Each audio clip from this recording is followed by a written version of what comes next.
Hello दोस्तों स्वागत है आप सभी का एक बार फिर से आपके अपने यूट्यूब चैनल पे। तो आज का जो वीडियो मैं लेकर आया हूं ना, बहुत मजेदार टॉपिक है और बहुत ही ज्यादा डिफिकल्ट टॉपिक है। जो आप लोगों को लगता है वो इतना डिफिकल्ट टॉपिक है नहीं। आज हम ट्रिग्नोमेट्री यानी कि त्रिकोणमिति के 3 सूत्र, जिसको आप सर्वसमीकरण कहते हैं, 3 फॉर्मूले को कैसे कैसे कितने टाइप से आ जाता है और यूज कर सकते हैं वो बताने वाला हूं। तो वीडियो को एंड तक देखना, क्योंकि इस वीडियो के बाद इस ट्रिग्नोमेट्री का डाउट आपका पूरी तरह से हो जाने वाला है दूर कि कैसे आप 3 फॉर्मूलों का यूज कितनी बार कर सकते हैं और कहां कैसे कर सकते हैं। तो चलिए शुरू करते हैं वीडियो एंड तक देखना अगर सब कुछ समझना चाहते हो, और नहीं तो स्किप करते जाओ। क्या फायदा आपका मुझे नहीं पता। चलो मैं वीडियो को शुरू करता हूं। तो सबसे पहले आपको बता दूं कि 3 फॉर्मूले वो जो होते हैं, उसका पहला फॉर्मूला होता है sine square theta cos square theta बराबर 1। दूसरा होता है 1 plus tan square theta is equal to sec square theta. तीसरा होता है 1 plus cot square theta is equal to cosec square theta. तो त्रिकोणमिति में, ट्रिग्नोमेट्री में जिसने भी ये 3 सूत्र देखे, 3 सर्वसमीकरण जिसे अपन हिंदी में कहते हैं, 3 फॉर्मूले जिसने भी देखे, उनको ये चीजें बहुत कंफ्यूज करती है। तो मैं आज आपको तीनों का ये जो डाउट है वो पूरी तरह से दूर करने वाला हूं कि ये 3 फॉर्मूले आप कितने तरीके से यूज कर सकते हो और एग्जाम में कहां कैसे कैसे ये यूज में आते हैं। तो एक एक फॉर्मूले को मैं डिस्क्राइब करता हूं,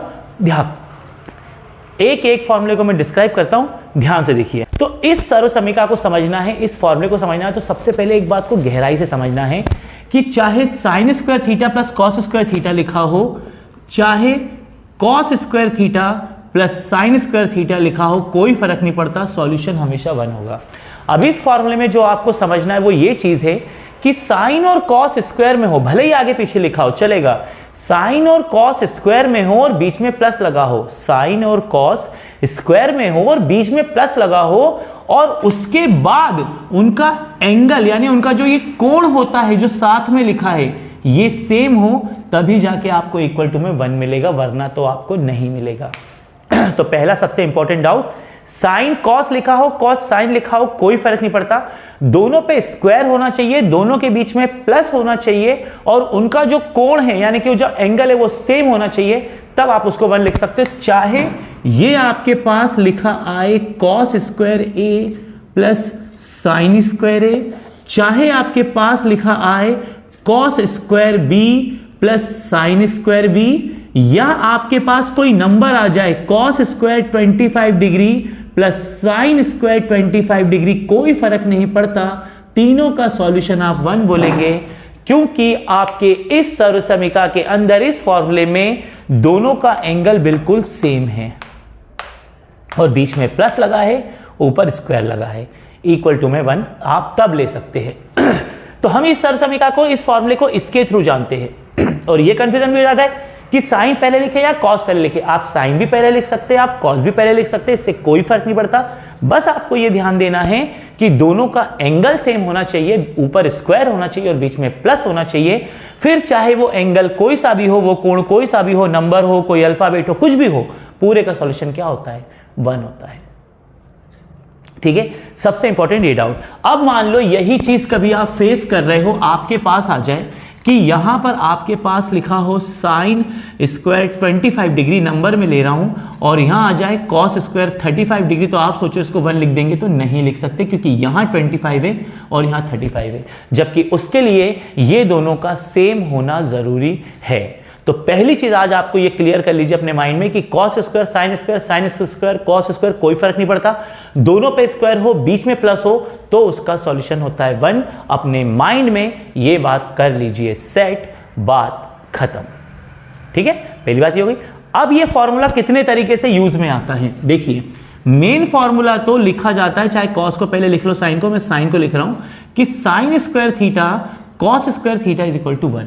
अब ये कभी मैं थीटा ले रहा हूं, ज्यादातर ए के साथ आता है, तो मैं ए अल्फाबेट को लेके चलता हूं। चलिए, अब इसी से क्या बनता है, आप साइन को यहीं रहने दीजिए, कॉस को उधर पहुंचा दीजिए, तो आपका प्लस का जो कॉस है वो हो जाएगा माइनस का। फिर एक बार कॉस को यहीं रहने दीजिए, आप साइन को दूसरी तरफ पहुंचा दीजिए। तो आप देखिए ध्यान से, गौर से देखिए, इस एक फॉर्मूले से दो और बन गए। आपने साइन को यहीं रहने दिया, आपने कॉस को उधर पहुंचा दिया, एक कंडीशन।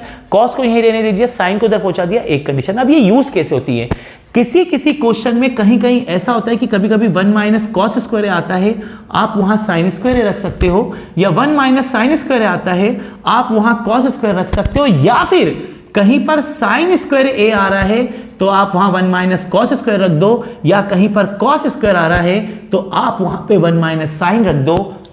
आपका सॉल्यूशन इजीली हो जाएगा, आपको कोई कंफ्यूजन नहीं होगा। मान लो कोई क्वेश्चन आप सॉल्व कर रहे हैं, किसी जगह पर आपके पास सिचुएशन आ गई कि ऊपर आ गया 1 माइनस कॉस स्क्वायर ए और नीचे चल रहा है साइन स्क्वायर, तो आप ध्यान रखिए कि आपका जो एक फॉर्मूला, जो कंडीशन उससे बनी है वो है 1 माइनस कॉस स्क्वायर ए बराबर साइन स्क्वायर ए। तो अब आप क्या कर सकते हैं, या तो साइन स्क्वायर ए की जगह 1 माइनस कॉस स्क्वायर ए रख दीजिए, या 1 माइनस कॉस स्क्वायर ए की जगह साइन स्क्वायर रख दीजिए, बात खत्म। 1 माइनस कॉस स्क्वायर ए को हटाओ तो उसकी जगह आएगा साइन स्क्वायर ए, और अपॉन में भी कभी साइन स्क्वायर ए हुआ तो ये कैंसिल होके आपको मिल जाएगा 1।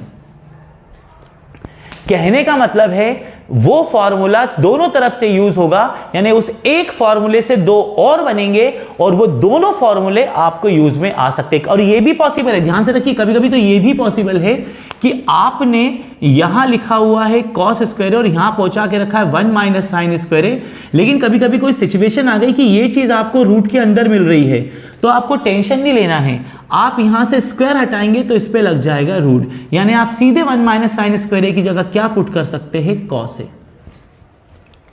अगर रूट में आ जाए तो टेंशन नहीं है, फॉर्मूले का स्क्वायर हटता है तो सामने वाले पे क्या लग जाता है, रूट लग जाता है, और इसके जैसे क्वेश्चन को आप इजीली कॉल सकते हो। तो आप साइन कॉस के कॉम्बिनेशन वाली चीजें कहीं भी इस्तेमाल हो, किसी भी सवाल में इस्तेमाल हो, आप दोनों तरफ से इस्तेमाल कर सकते हैं। अगर ये सिचुएशन है तो आप इसे इस्तेमाल कर लीजिए, और अगर ये सिचुएशन है तो आप इसे इस्तेमाल कर लीजिए, और बहुत इजीली सर्वसमीकाएं आप यूज करना सीख जाएंगे, फॉर्मूला आप यूज करना सीख जाएंगे, और आपको कोई डाउट नहीं होगा, बिल्कुल इजीली सॉल्व हो जाएगा। आपको अगर सिंपल है, अगर मान लो यहां रूट नहीं है तो रूट नहीं है तो कोई बात नहीं, इस पे आपको स्क्वायर लगा मिल जाएगा। आपके सवाल में रूट आ रहा है, कोई बात नहीं, यहां से स्क्वायर हटा दीजिए, रूट लगता है, यानी इसकी जगह आप पुट कर दीजिए कॉस ए। सिंपल सिचुएशन है। और कभी कभी आपके पास सिचुएशन हो कि आपको कॉस को हटाना है तो इसकी जगह पुट कर दीजिए 1 माइनस साइन स्क्वायर ए, यानी ये दोनों तरफ से इस्तेमाल होता है, दोनों तरफ से इस्तेमाल होगा, इजीली इस्तेमाल होगा, बस आपको उसमें पुट करना है और आपका काम खत्म। तो ये रहा पहले फॉर्मूले का एक्सप्लेनेशन। अब आता हूं मैं इसके सेकंड फॉर्मूले पे। अब जो बोर्ड पे लिखी है वो है सेकंड सर्वसमीका, सेकंड फॉर्मूला, जिसे आइडेंटिटी बोलते हैं अपन, 1 plus tan square is equal to sec square. अब ये मेन फॉर्मूला है कि जहां पर भी 1 प्लस टेन स्क्वायर आएगा आप उसकी जगह इस्तेमाल कर सकते हैं सेक स्क्वायर को किसी भी क्वेश्चन में, और जहां पर सेक स्क्वायर आएगा उसकी जगह आप इस्तेमाल कर सकते हैं 1 प्लस टेन स्क्वायर को। लेकिन और कितने तरीके से यूज हो सकता है ये, आप टेन को यहीं छोड़िए और सेक स्क्वायर ए को वैसे ही छोड़िए, जो प्लस का बनेगा रखे का हो गया माइनस का। अब जहां पर सेक स्क्वायर ए आ रहा है -1, उसकी जगह आप टेन स्क्वायर रख सकते हो, जहां पर टेन स्क्वायर आ रहा है उसकी जगह आप रख सकते हो सेक स्क्वायर -1। या फिर एक सिचुएशन और ये हो सकती है कि 1 को यहां पे छोड़िए, इसको दूसरी तरफ पहुंचा दीजिए, तो सेक स्क्वायर ए माइनस टेन स्क्वायर ए, यानी ये कहीं पर मिल जाए तो उसकी जगह भी आप क्या रख सकते हैं 1। और तो और कभी बाई चांस ये आपको रूट में मिल जाए कि सेक स्क्वायर ए माइनस टेन स्क्वायर रूट में है, तो अब आप क्या पुट करेंगे, तो मैं आपको बता दूं वहां भी आप 1 पुट करेंगे। अब आप बोलेंगे सर बिना स्क्वायर बिना रूट के 1 पुट करना समझ में आ रहा है, लेकिन अगर रूट आ जाए तो 1 क्यों पुट करना, ये पल्ले की बात पड़ रही। तो सिंपल सा लॉजिक है उसका कि sec square minus tan square का मान 1 होता है। रूट का भी 1 होने की वजह यह है क्योंकि 1 को कोई फर्क नहीं पड़ता कि यहां पे रूट लगा है या नहीं लगा है, क्योंकि 1 के ऊपर पावर 2 हो तो भी वो 1 है, 1 की पावर 100 हो तो भी 1 है, 1 की पावर कोई अल्फाबेट हो तब भी वो 1 है। मतलब 1 को कोई फर्क नहीं पड़ता उसकी पावर अपॉन में है कैसी है, उसको कोई फर्क नहीं पड़ता। यानी कि sec square minus tan square को आप 1 लिखते हैं अगर वो बिना रूट के होता है, अगर वो रूट के भी होता है तब भी आप उस पर क्या लिख सकते हैं 1 लिख सकते हैं। सिंपल लॉजिक है, कोई कंफ्यूजन नहीं, आपका इजीली सॉल्यूशन आ जाएगा, सिंपल एकदम, कोई दिक्कत नहीं है। तो सेकंड फॉर्मूले को इतनी तरीके से आप देख सकते हैं। और जहां जैसी सिचुएशन हो, ये आए तो इधर से यूज कर लो, ये आए तो इधर से यूज कर लो, और आप आसानी से यूज कर सकते हो। आज आप ये फॉर्मूले सीख लीजिए। इसके बाद इसके जस्ट नेक्स्ट वीडियो में मैं ये आपको बताऊंगा कि कैसी सिचुएशन होगी जहां पर आप इन फॉर्मूले को इस्तेमाल कर पाएंगे। अभी ये फॉर्मूले सीख लीजिए, कितने प्रकार से बन सकते हैं, कितने टाइप से बन सकते हैं, उसके बाद इन्हें सवालों में कैसे यूज कर सकते हैं, वो भी इसका जस्ट बाद में उसका वीडियो आपके लिए लेकर आऊंगा, ताकि फॉर्मूले आपने सीख लिए। अब उनको अभी आपने सीख लिया ये सूत्र, ये जो सर्वसमीका आइडेंटिटी कितने टाइप से बन सकती है, उसके बाद ये सवालों में कैसे यूज हो सकती है, उस पर भी हम बात करेंगे। ठीक, अब हम आते हैं इसके थर्ड पार्ट पे। 1 प्लस कॉट स्क्वायर है बराबर कॉसेक स्क्वायर है। तो लॉजिक समझ में आया कि जहां पर 1 प्लस कॉट स्क्वायर है वहां पर आप कॉसेक ले लो, जहां पर कॉसेक है वहां पर 1 प्लस कॉट ले लो, और उसके बाद इसका इस्तेमाल भी बिल्कुल सेम है। आप कॉट स्क्वायर ए को वैसे ही रखिए, तो कॉसेक स्क्वायर ए प्लस का 1 हो गया माइनस का, 1 को यहीं पर छोड़िए, कॉसेक स्क्वायर ए प्लस का कॉट जो हो गया उधर जाके उधर माइनस का हुआ, इसकी जगह आप इस्तेमाल कर सकते हैं 1, या फिर अगर ये रूट में भी आ जाए तब भी इस्तेमाल कर सकते हैं आप 1। लॉजिक में आपको बता सकता हूं, तो ज्यादा मुझे लॉजिक पे जाने की जरूरत नहीं है, और आप इन सर्वसमीकाओं को, इन आइडेंटिटी को इतने टाइप से यूज कर सकते हैं।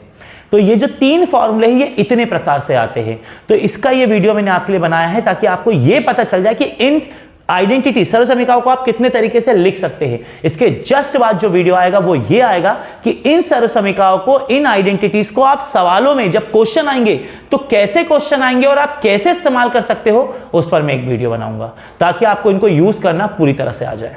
तो ये वीडियो बस फॉर्मूले को समझिए, जस्ट इसके बाद वीडियो आएगा उसमें इन्हें सवालों में कैसे यूज करना है वो समझिए। तो वीडियो अगर आपके काम का है और आपको पसंद आया है, आपको बिल्कुल अच्छा लगा है, तो इसे लाइक जरूर करके जाना।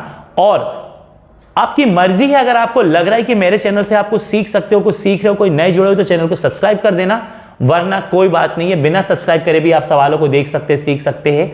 लेकिन आप चैनल को सब्सक्राइब करेंगे तो आपको नोटिफिकेशन मिलेगा मेरे नए वीडियोस का। बाकी कोई दिक्कत नहीं है, प्यार बना रहे आपका और आप मैथ सीखते रहे, यही मेरा उद्देश्य है। नेक्स्ट वीडियो में कुछ और लेकर आऊंगा, मिलूंगा नेक्स्ट वीडियो में। नमस्ते।